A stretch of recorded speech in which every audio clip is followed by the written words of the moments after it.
माँ कालिका आपको नवरात्रों के 5वें नवरात्रि माँ स्कंद माता के नवरात्रि की बहुत बहुत शुभकामनाएं। आज मैं आपको माँ काली की स्टोरी सुनाऊंगी। एक समय स्वर्ग में राक्षसों का राज हो गया था। उन्होंने देवताओं के राजा इंद्र को स्वर्ग से निकाल दिया। सब जगह आतंक था। राक्षसों के राजा शुंभ ने कसम खाई थी कि वो देवताओं को स्वर्ग में नहीं आने देगा।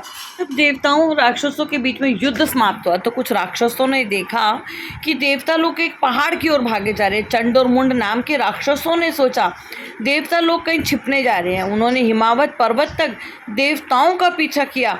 वहां पहुंचकर उन्होंने देखा कि देवता लोग दुर्गा देवी से प्रार्थना कर रहे हैं, राक्षस से हमारी रक्षा करो।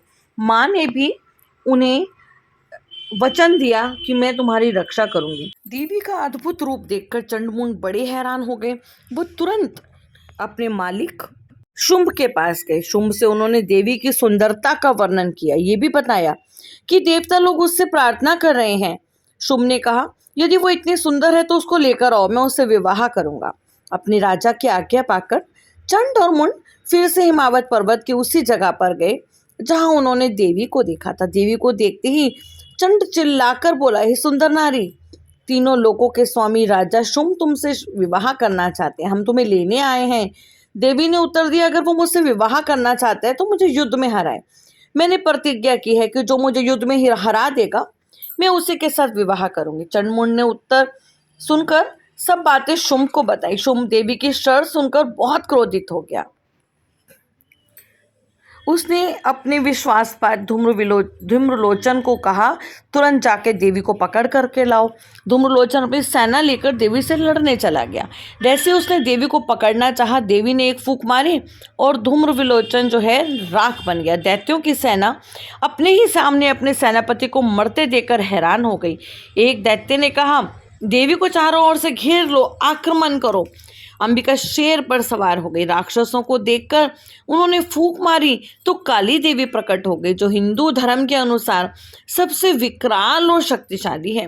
उसकी जीभ से खून से लाल थी। उन्होंने नरमुंडों की माला पहनी थी। उनके एक हाथ में तलवार, दूसरे में दैत्य का सिर। ऐसे भयंकर गर्जना से सारी दिशाओं को गुंजा रही थी। बड़े बड़े दैत्यों का वध कर रही थी। बड़े बड़े दैत्यों का वध करती हुई काली देवी बड़ी तेजी से दैत्यों की सेना पर टूट पड़ी।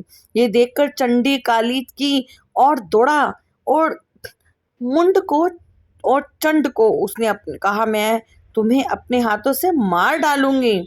परंतु काली ने उनके बालों को पकड़ा, तलवार से उनका सर काट दिया।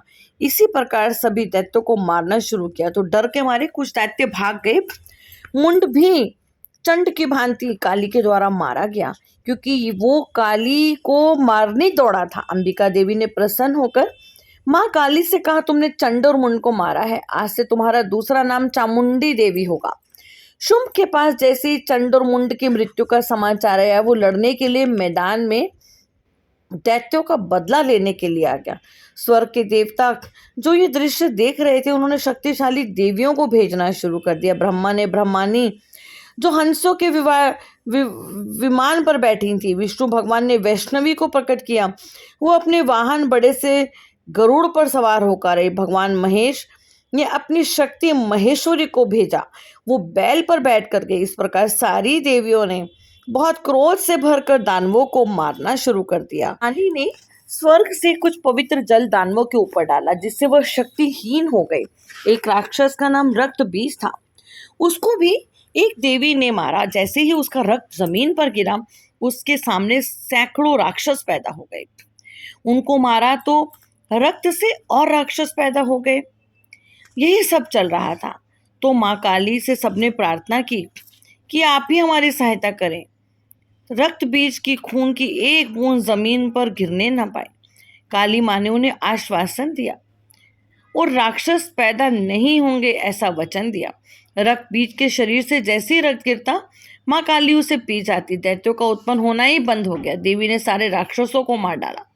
शुंभ ने शुंभ का भाई रक्त बीज और अन्य राक्षस मारे गए। शुंभ चिल्लाकर बोला, हे दुर्गा, ये तुम्हारी जीत नहीं, तुमने अनेकों देवियों की सहायता लेकर युद्ध किया, मेरे साथ अकेले युद्ध करो, मैं तुम्हें मार डालूंगा। दुर्गा देवी ने कहा, अगर ये बात है तो यही करो। सारी देवियां दुर्गा देवी में समाहित हो गई। शुंभ को अब की ओर अपना त्रिशूल फेंककर उसे भी मृत्यु की ओर भेज दिया। देवताओं ने प्रसन्न होकर कहा, आप पुण्य शांति की स्थापना करें, हम आपको प्रणाम करते हैं। इस प्रकार देवता फिर से अपनी जगह यानी स्वर्ग में चले गए। बोलो काली माता की जय। आप सभी को नवरात्रों की बहुत बहुत शुभकामनाएं। नारी वो शक्ति है जिसे ना सताया जाए, ना ही उसे चैलेंज किया जाए, वरना उसे काली रूप धारते देर नहीं लगती। आप सभी को नवरात्रों की शुभकामनाएं। मेरे चैनल को लाइक शेयर एंड सब्सक्राइब जरूर करें। जय माता दी।